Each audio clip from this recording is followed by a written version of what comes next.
కులగణనను ఎవరు ఎందుకు వ్యతిరేకిస్తున్నారో ఆలోచన చేయండి. కుల వ్యవస్థను సృష్టించింది మనుధర్మ శాస్త్రం. అవునా కాదా? అంటరానితనాన్ని సృష్టించి సిద్ధీకరించింది మనుధర్మ శాస్త్రం.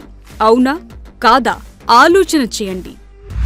దానికి వ్యతిరేకంగా పోరాడిన వారిలో ప్రముఖుడు డాక్టర్ బాబాసాహెబ్ అంబేద్కర్.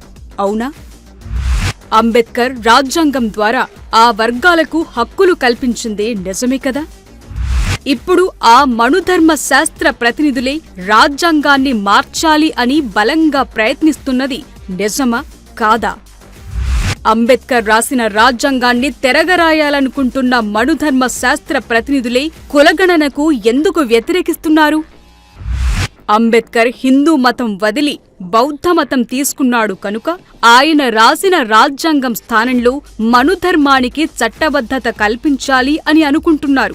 అందుకే కులగణనను వారు వ్యతిరేకిస్తున్నారు. అవునా కాదా? ఆలోచన చేయండి.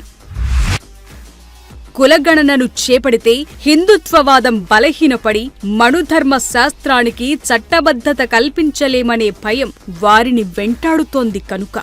అవునా కాదా? ఆలోచన చేయండి. అందుకే కులగణనపై దేశవ్యాప్తంగా చర్చ జరుగుతున్నా వారు స్పందించటం లేదు.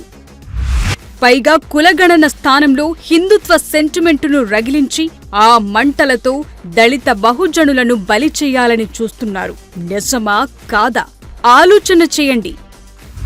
మనం కులగణనను అడుగుతుంటే వారు హిందువుల జనాభా తగ్గింది అని చర్చ చేస్తున్నారు. ఎందుకలా చేస్తున్నారో ఆలోచన చేయండి.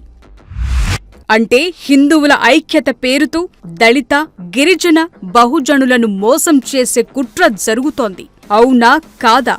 ఆలోచన చేయండి. కులగణన కోసం ఇప్పుడు మనం గట్టిగా పట్టుపట్టకపోతే భవిష్యత్తులో మనం మధ్యయుగాల నాటి పరిస్థితికి నెట్టబడతాం.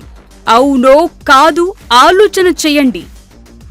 కులగణనను వ్యతిరేకించే మనుధర్మ శాస్త్ర ప్రతినిధులను వ్యతిరేకించి తక్షణమే దళిత, గిరిజన, బహుజన వర్గాల భవిష్యత్తును కాపాడుకోవాల్సిన అవసరం మనపైన ఉందో లేదో మీరే ఆలోచన చేయండి.